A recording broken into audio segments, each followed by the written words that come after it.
आचार्य प्रवर कुंद कुंद स्वामी समय सार की व्याख्या कर रहे हैं। बंधाधिकार का विषय चल रहा है। अभी आपने ज्ञानी और अज्ञानी की पहचान, उसके लक्षणों को सुना। अगली गाथा में आचार्य प्रवर कह रहे हैं, आयु कर्म के क्षय से ही मरण होता है। आयु कर्म यदि तुम्हारा शेष है तो कोई भी कुछ नहीं कर सकता, और आयु कर्म का क्षय हुआ तो मरण होगा ही होगा। गाथा है, बहुत अच्छी गाथा है। आउखयेन मरणम जीवानम जिनवरे ही पन्नतम आउम न हरे तुमम कहते मरणम कदम तेषिम। आउखयेन मरणम जीवानम जिनवरे ही पन्नतम आउ न हरे तुमम कहते मरणम कदम तेषिम। एक एक शब्द का अर्थ लगाएं। पहले ध्यान से सुनो सभी जन, एक एक शब्द का उच्चारण करा रहे हैं। जीवाणम अर्थात जीवों का, मरणम मरण, औक्षयेन आयु कर्म के क्षय से होता है। क्या बात सुनी? जीवों का मरण आयु कर्म के क्षय से होता है। जिनवरे ही पन्नतम, ऐसा जिनेंद्र भगवान ने बताया है। किसने बताया है? जिनेंद्र भगवान ने। जिनेंद्र भगवान ने क्या बताया है? कि जीवों का मरण आयु कर्म के क्षय से होता है। च और तुमम तू आउम, उनके आयु कर्म को न हरेसी, हरता नहीं है। तुम किसी जीव के आयु कर्म को हर नहीं सकते, हरण नहीं कर सकते। तब ते तूने तेसिम उन पर जीवों का मरणम मरण कह कदम किस प्रकार किया। आपने जो मान्यता बनाई कि मैंने जीवों को मार दिया है, जीव मेरे द्वारा मर गए हैं, तो ये जो तुमने मान्यता बनाई, आचार्य महाराज तुमसे प्रश्न कर रहे हैं कि अरे जीवों का मरण तो आयु कर्म के क्षय से होता है, फिर तुम ये कैसे कह रहे हो कि मैंने जीवों को मार दिया, मेरे द्वारा जीव मर गए? क्यों? ऐसा जिनेंद्र भगवान ने बताया है। जिन वरे ही पन्नतम, जिन वरों ने, जिनेंद्र भगवान ने ये कहा है। जिनेंद्र भगवान ने कहा है? हाँ, जिनेंद्र भगवान ने कहा है। केवल ज्ञान में जान करके कहा है? हाँ, केवल ज्ञान में जान करके कहा है। क्या कहा है? कि जीवों का मरण जब भी होगा, जब भी होता है, आयु कर्म के क्षय होने से ही होता है। आयु कर्म यदि विद्यमान है तो जीव जीता रहेगा। फिर तुमने जीवों के लिए मार दिया है, तुमने जीवों का मरण किया है, क्योंकि तुम किसी जीव के आयु कर्म को हर नहीं सकते। कोई भी किसी भी जीव के आयु कर्म का हरण नहीं कर सकता। सारांश भावार्थ देखिएगा, टीका में भी इसी बात को पुष्ट किया गया है। सारांश है, जीवों का मरण उनकी आयु के क्षय से होता है। जीवों का मरण उनके आयु कर्म के क्षय से होता है। ऐसा ही जिनेश्वर देव ने कहा है। जब उनकी आयु का तू अपहरण नहीं कर सकता और तेरी आयु का अपहरण भी नहीं कर सकते हैं, तो कैसे तुम्हारे द्वारा उनका मरण किया गया? ये प्रश्न उठा दिया गया है। गहरी बात चल रही है, बहुत बारीक बात चल रही है। तुम्हारी भूमिका में, तुम्हारे सुनने में, तुम्हारी प्रवृत्ति में ये कैसे संभव होगा? इस मान्यता और व्यवहार से असंयमी ग्रस्तों का जीवन कैसे सही रास्ते पर बढ़ेगा? नहीं, ये भगवान की कही गई बात है और इसे समझना ही पड़ता है। जीव यदि जी रहा है तो आयु कर्म के सद्भाव से जी रहा है, और आयु कर्म का यदि अभाव हो गया तो एक क्षण भी कोई जीव यह जीवन को नहीं पा सकता, एक क्षण भी। आयु कर्म के बगैर तो यहां कोई टिक ही नहीं सकता। इसी समस्या को लेकर के तो अंत में केवल ज्ञानियों के सामने केवली समुद्घात करने की स्थिति बनी। क्यों बनी केवली समुद्घात की स्थिति? केवलियों को, चाहे वो तीर्थंकर हों चाहे सामान्य केवलियों हों, उनको उस केवली अवस्था में अंत समय में समुद्घात करने की आवश्यकता क्या पड़ी? उन्हें अपने आत्म प्रदेशों को संपूर्ण लोक में फैलाने की जरूरत क्या पड़ी? इसलिए पड़ रही थी कि अघातिया कर्मों में आयु कर्म की स्थिति सीमित रह गई और शेष 3 अघातिया कर्म, नाम कर्म, गोत्र कर्म और वेदनी कर्म की स्थिति ज्यादा रही। आयु, नाम और गोत्र, आयु कर्म की स्थिति सीमित रह गई, नाम, गोत्र और वेदनी कर्म की स्थिति ज्यादा है। अब वेदनी कर्म की स्थिति ज्यादा है, नाम गोत्र कर्म की स्थिति ज्यादा है, आयु कर्म की स्थिति कम है।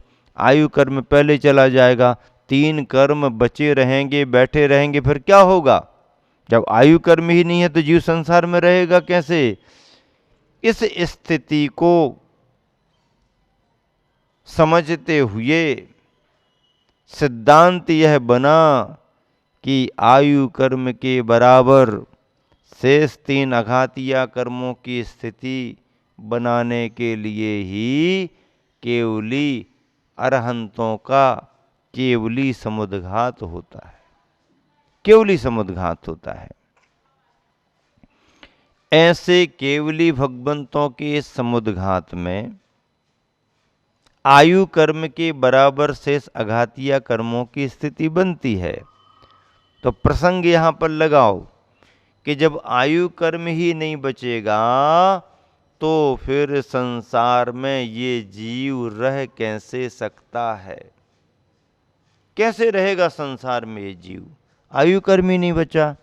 यथार्थ में आयु कर्म का नाम ही संसार है। संसार किसका नाम है? आयु कर्म का नाम ही संसार है। और आयु कर्म यदि चला गया तो जीव कैसे रहेगा? और आयु कर्म यदि बचा रहा, आयु कर्म यदि बचा रहा तो फिर तुम्हारे लिए कोई मार नहीं सकता। आयु कर्म तुम्हारे जीवन में शेष है तो तुम्हारे को कोई जीव मार नहीं सकता। आयु कर्म के अभाव में जीव टिक नहीं सकता और आयु कर्म का सद्भाव है तो जीव को कोई मार नहीं सकता। टीकाकार जयसेन स्वामी आचार्य महाराज ने बहुत अच्छे से इसकी व्याख्या कर दी है। औखेन मरणम जीवानम जिनवरहि पन्नतम, अर्थात आयु क्षयेन मरणम जीवानाम जिनवरहि प्रज्ञप्तम कथितम पन्नतम, एक अर्थवाची नाम है। आउ न हरेसि तुमम कहते मरणम कदम तेषिम, तेषाम आयु कर्म च न हरसि त्वं तस्य आयुषः सोपभोगेनैव क्षीयमाणत्वात् कथम त्वया तेषां मरणं कृतम् इति। क्या कह रहे हैं आचार्य महाराज?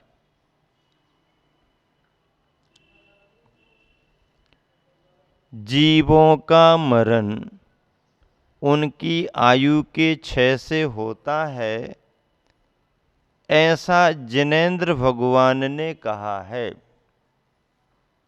जब उनकी आयु का तू अपहरण नहीं कर सकता और तेरी आयु का अपहरण वे नहीं कर सकते हैं, तो कैसे तुम्हारे द्वारा उनका मरण किया गया, इस बात का जवाब दो। आचार्य महाराज पूछ रहे हैं, बताओ, मुझे जवाब दो।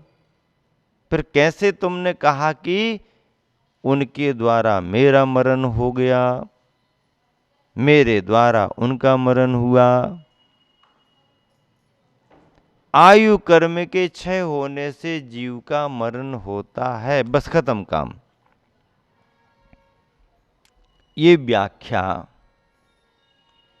प्रवृत्ति से ऊपर उठने वाले मुनियों के लिए है। ये चिंतन, ये विचार मुनियों की अवधारणा का विषय है। तो क्या सामान्य गृहस्थ ऐसी अवधारणा नहीं बना सकता?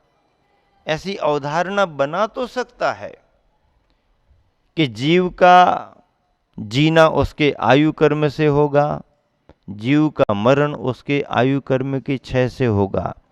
ऐसी अवधारणा गृहस्थी में रहने वाला गृहस्थ भी बना सकता है, लेकिन इस अवधारणा से अपनी प्रवृत्ति नहीं कर सकता, क्योंकि गृहस्थ की प्रवृत्ति असंयम की है, असंयमी है। और असंयम की उस प्रवृत्ति में गृहस्थ हिंसा में निमित्त बनता ही है। उसके कार्यों के द्वारा जीवों को बाधा होती ही है। उसकी अज्ञानता से, उसके प्रमाद के कारण जीव बाधित होते ही हैं। इसलिए गृहस्थ तात्विक अवधारणा तो बना सकता है, लेकिन पाप की प्रवृत्ति से अभी ऊपर उठा नहीं है, इसलिए असंयम की प्रवृत्ति से उसे बचना पड़ता है। यदि गृहस्थ इसी में आ जाए कि ना तो मेरे से कोई जीव मरते हैं और ना मैं किसी के द्वारा मर सकता हूं, तो उसमें शिथिलाचार बढ़ता है, मनमानापन आता है। और मनमानापन ही कसाय का अतिरेक माना जाता है। कसाय के अतिरेक में ही मनमानापन होता है, असंयम उसमें बढ़ता है। इसीलिए इस व्याख्या को तात्विक रूप में समझ करके गृहस्थ अवधारणा तो बनाए, पर असंयम से बचे, अपने द्वारा किन्हीं जीवों की बाधा ना हो जाए, इस प्रवृत्ति से बचे और शुभ प्रवृत्ति में लगे। शुभ प्रवृत्ति में लगना गृहस्थ के लिए जीवन का सुरक्षा कवच है, बचाव है और अनावश्यक पाप से बचने का मार्ग है। पद्यानुवाद में गुरुवर ने बहुत अच्छा लिखा, देहावसान जब आयु विलीन होती। कितनी बढ़िया पंक्ति लिखी गुरुवर ने। देहावसान जब आयु विलीन होती, है भारती जिनप की सुख को संजोती। तू जीव की जब न आयु चुरा सकेगा, तू जीव की जब न आयु चुरा सकेगा, कैसा भला सहज मार उसे सकेगा। कितनी प्यारी पंक्तियां हैं, कितनी प्रेरक पंक्तियां हैं। देहावसान जब आयु विलीन होती, जब आयु विलय को प्राप्त हो, आयु समाप्ति को प्राप्त हो, तो फिर देहावसान की अवस्था बनती है। अवसान हो गया, ये स्थिति बनती है। जब आयु कर्म विलीन होता है, समाप्त होता है तो। भारती जिनप की सुख को संजोती, ऐसी भारती, भारती का अर्थ क्या होता है आप जानते ना, भारती अर्थात वाणी, भारती का अर्थ क्या होता है वाणी, किसकी, जिनप की। जिनप जिनेंद्र भगवान का एक नाम है, जिन का एक नाम जिनप है, जिनकी अरहंत भगवंतों की वाणी जिनवाणी कहलाती है। जिनवाणी, जिनवाणी के लिए आप केवल पूजा पाठ की किताब कोई जिनवाणी नहीं मानो कि जिसमें सब भगवान की पूजाएं लिखी हैं, पर्वों की पूजाएं लिखी हैं, वो जिनवाणी नहीं। वो तो भगवान के उपदेश में, श्रावकाचार में पूजा का धर्म आया है, इसलिए पूजाओं का संग्रह है। उसी में कुछ पाठ स्तोत्र वगैरह की भी संग्रह है, सूत्र का भी संग्रह है, तो ये संग्रह जिनवाणी मानी जाती है। तो ऐसी जिनप की वाणी सुख को संजोती, सुख को देने वाली है। तू जीव की जब न आयु चुरा सकेगा, तुम किसी जीव की आयु का हरण नहीं कर सकते, चुरा नहीं सकते, तो कैसा भला सहज मार उसे सकेगा। जब तुम किसी जीव की आयु का हरण नहीं कर सकते हो, तो फिर कैसे कहते हो कि मेरे द्वारा जीव मर गया, मेरे द्वारा जीव मारा गया। बल्कि आयु कर्म से ही यह सिद्धांत चलता है। ऐसे इस सिद्धांत को लेकर के आचार्य प्रवर कुंद कुंद स्वामी ने बंधाधिकार में कहा कि आयु कर्म के क्षय से ही मरण होता है।